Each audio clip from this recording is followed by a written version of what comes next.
సువార్త 5వ అధ్యాయము 8వ వచనం. కొత్త నిబంధనలో 5వ పేజీ నంబర్. అందరం కలిసి చదువుకుందాం. హృదయ శుద్ధి గలవారు ధన్యులు, వారు దేవుని చూచెదరు.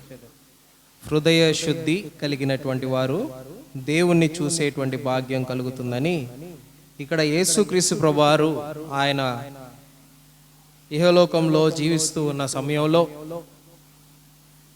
మానవ రూపిగా ఉన్నప్పుడు ఆయన బోధనలో ముఖ్యమైనటువంటి బోధన ఒకటి ఏంటంటే కొండ మీద ప్రసంగం. ఇది ఆ కొండ ఎక్కి ఆయన మాట్లాడుతున్నటువంటి మాటల్లో ఒక మాట. ఆరాధన సహాయకరంగా మనం ధ్యానించాల్సినటువంటి విషయం ఏంటంటే, ఈరోజు ఆరాధన చేయగలుగుతున్నామంటే మనెవ్వరికి మనస్సాక్షి కల్మషం తోచకుండా నీటి బాప్తిసం ద్వారా సాక్ష్యం ఇచ్చినటువంటి వారు మాత్రమే ఈ సమయంలో ఆరాధన చేస్తూ ఉన్నాం. మన పాపాలని ఒప్పుకొని పశ్చాత్తాపడి తిరిగి జన్మించినటువంటి అనుభవంలో ఇంకెన్నటెన్నటికీ ఆ పాపం వైపు, వదిలిపెట్టినటువంటి జీవితం వైపు చూడకుండా ఉన్నటువంటి వారమై ప్రభువుని, ఆయన ప్రేమని జ్ఞాపకం చేసుకుంటూ ఆయన చూడగోరిగినటువంటి వారంగా ఇక్కడ ఆయన సన్నిధిలో చేరి ఉన్నాం. ప్రభు అంటున్నాడు ఇక్కడ, హృదయ శుద్ధి ఉంటే తప్ప ఆయన ఎవరు చూడలేరు అంటున్నాడు.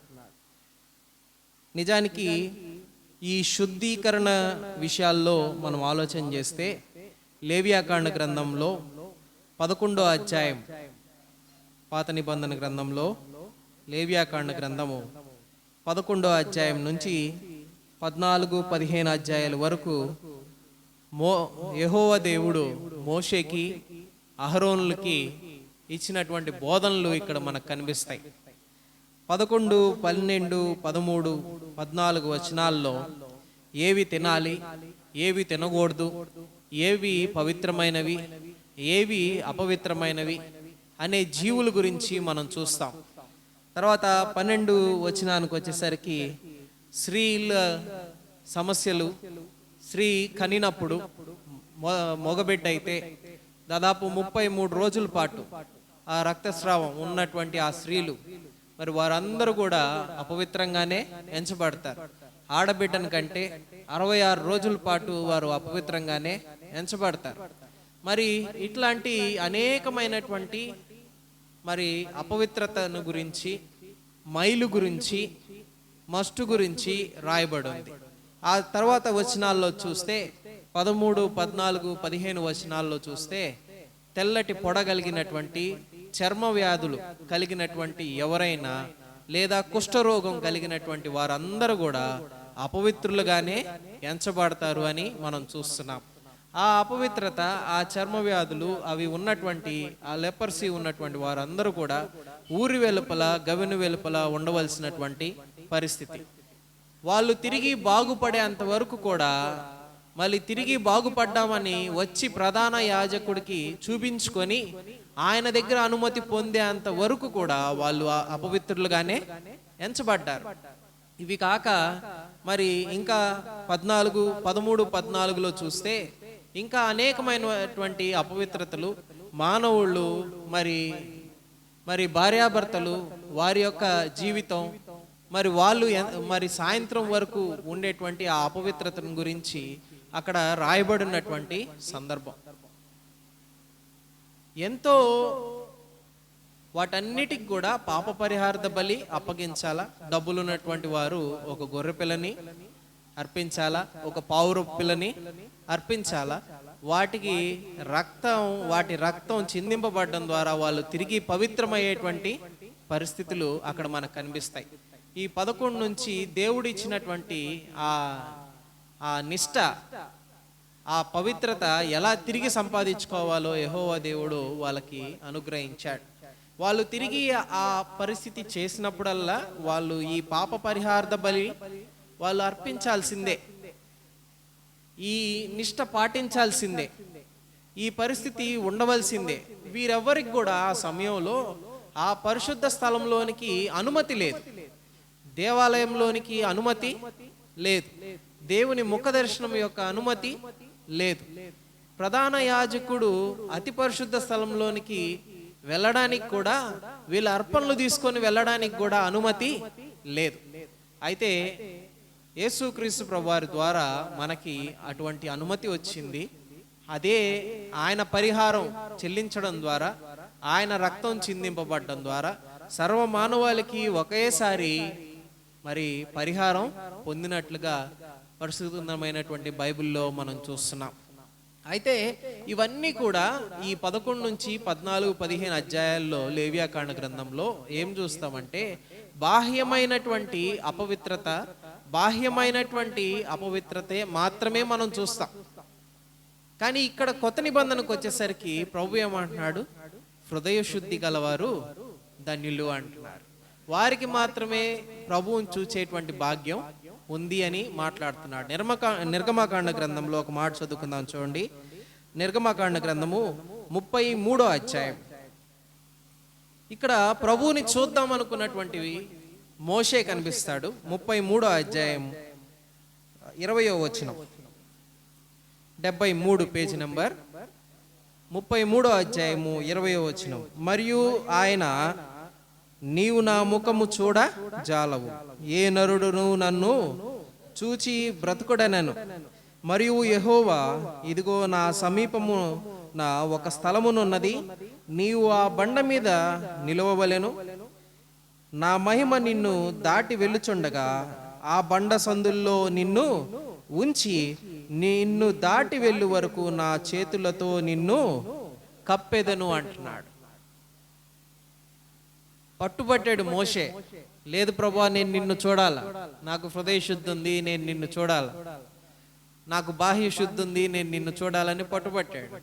అయితే ప్రభు ఏమన్నాడు, నన్ను మీరు చూడలేరా అన్నారు. ఆయన్ని మనం చూసేటువంటి భాగ్యము లేదు.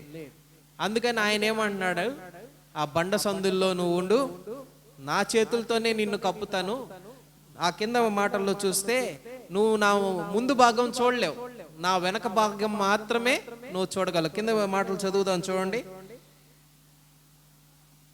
నేను నా చెయ్యి 23వ వచనం, నేను నా చెయ్యి తీసిన తర్వాత నా వెనుక పార్శ్వమును చూచెదవు, కానీ నా ముఖము నీకు కనబడదని మోషేతో చెప్పాడు. ఆయన ముఖ దర్శనం పొందేటువంటి భాగ్యం మోషేకి కూడా ఆ సమయంలో లేదు.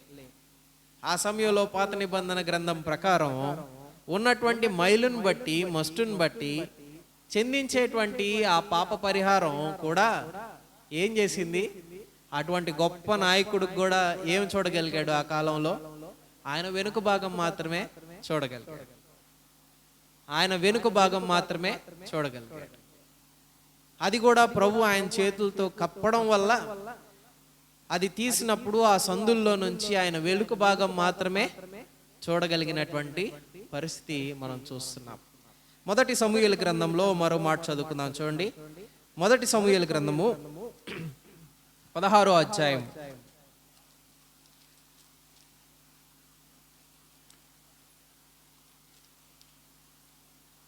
16వ అధ్యాయము 7వ వచనం.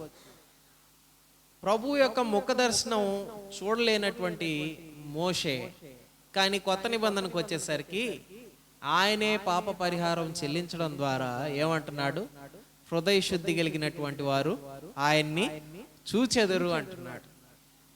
పాత నిబంధనలో చూడలేరు, కానీ యేసుక్రీస్తు ప్రభువారి ద్వారా ఏమవుతుందంట, చూడగలుగుతున్నాం. ఆయన హృదయాన్ని శుద్ధి చేయడం వలన, ఆయన శరీరాన్ని శుద్ధి చేయడం వలన, ఆయన మనసుని శుద్ధి చేయడం వలన మనందరం కూడా ఏమవుతుంది, ఆయన ముఖ దర్శనం కలిగేటువంటి భాగ్యం మనకు కలిగింది. ఈరోజు ఆయన్ని ఆరాధన చేస్తున్నామంటే మనకు కలిగినటువంటి ఆనందం ఏంటి, మనకు కలిగినటువంటి లాభం ఏంటో మనం తెలుసుకోవాలి. 40 లక్షల మందిని నడిపించినటువంటి మోషే కలిగినటువంటి భాగ్యం ఈరోజు దేవుడు మనకి అనుగ్రహించాడు. దేవుడు మనల్ని ఎన్నుకున్నటువంటి స్థితిని మనం జ్ఞాపకం చేసుకొని హృదయపూర్వకంగా ఆయన్ని స్తుతించబద్దులమై ఉన్నాం. 7వ వచనం చూడండి. మొదటి సమూయేలు 16వ అధ్యాయం 7వ వచనంలో ఇక్కడ సమూయేలు ప్రవక్త దావీదు మహారాజుని ఎన్నుకునేటువంటి పరిస్థితి మనకు కనిపిస్తుంది. అక్కడ ఏమని రాయబడింది? అయితే యెహోవా సమూయేలుతో ఇలాగూ సెలవిచ్చెను, అతని రూపమును అతని ఎత్తును లక్ష్య పెట్టకము, మనుషులు లక్ష్య పెట్టు వాటిని యెహోవా లక్ష్య పెట్టడు. నేను అతన్ని త్రోసివేసి ఉన్నాను. మనుషులు పై రూపమును లక్ష్య పెట్టుదురు గాని యెహోవా దేన్ని లక్ష్య పెడతారు? దేన్ని లక్ష్య పెడతాడు? హృదయ శుద్ధిని లక్ష్య పెడతాడు. హృదయంను లక్ష్య పెడతాడు. ఆ శుద్ధి కేవలం శుద్ధీకరణ జరిగితేనే, యేసుక్రీస్తు ప్రభు వారి యొక్క రక్తంలో శుద్ధీకరించబడితేనే ఆ హృదయ శుద్ధి కలుగుతుంది. అలాగూ కలిగినటువంటి వారమైనటువంటి మనకి ఆయన ముఖ దర్శనం కలుగుతుంది. ఆయన ఆరాధించబద్దులమై ఉన్నాం. ప్రభు ఇక్కడ జ్ఞాపకం చేస్తున్నటువంటి విషయం రోమిలకు రాసినటువంటి పత్రిక 3వ అధ్యాయము 23వ వచనం చదువుకుందాం. చూడండి, రోమిలకు రాసినటువంటి పత్రిక 3వ అధ్యాయము 23వ వచనం, 135 పేజీ నంబర్. ఏ భేదమును లేదు, అందరూ పాపము చేసి దేవుడు అనుగ్రహించు మహిమను పొందలేకపోవచ్చున్నారు.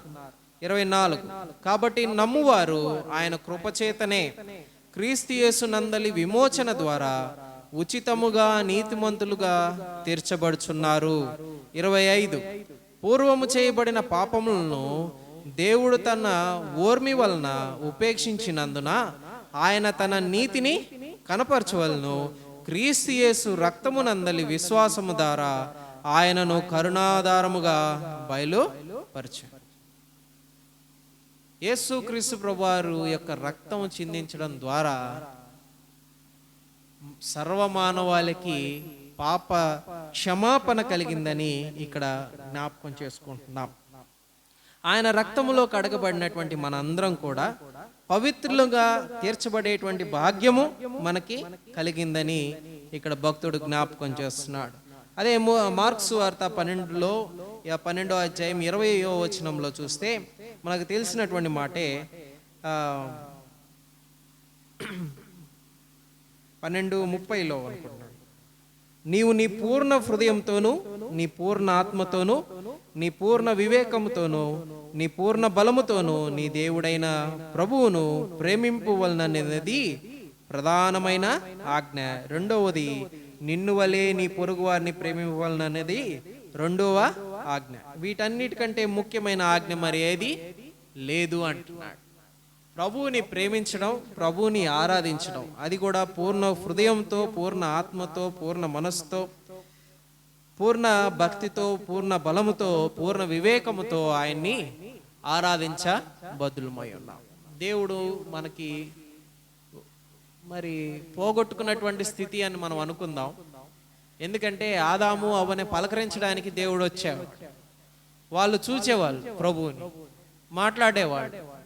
కానీ ఇక్కడ మోషే సమయానికి వచ్చేసరికి ఆయన వెనక భాగం మాత్రమే చూడగలిగారు. కానీ కొత్త నిబంధనకు వచ్చేసరికి ఆయన ముఖ దర్శనం వారందరికన్నా అల్పులమైనటువంటి మనకి దేవుడు అనుగ్రహించాడు.